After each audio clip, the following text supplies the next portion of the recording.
Така, искаме да кажем няколко думи като 12-класници. Така, малко сме развълнувани, така че речта не може да не е прекрасно подредена. Искаме много да благодарим на цялата наша публика, ученици, учители, родители, които дойдоха да ни гледат и ни уважиха. Специални благодарности на нашите директор и заместник директори, без които нямаше да се случи цялото това нещо. Но искам да се обърна към всички ученици. Театърът е страст. Театърът е чувството за отговорност, което носиш не само към себе си, към теб самия, но и към останалите.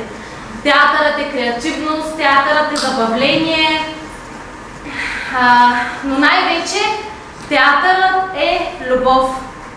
На всички тези наши качества ни научи нашата госпожа Мария Петкова.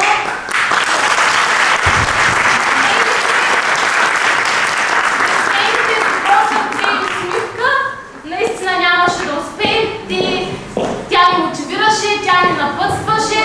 И госпожо, елате сега с нас на сцената, за да изпеем заедно една песен, като за последно.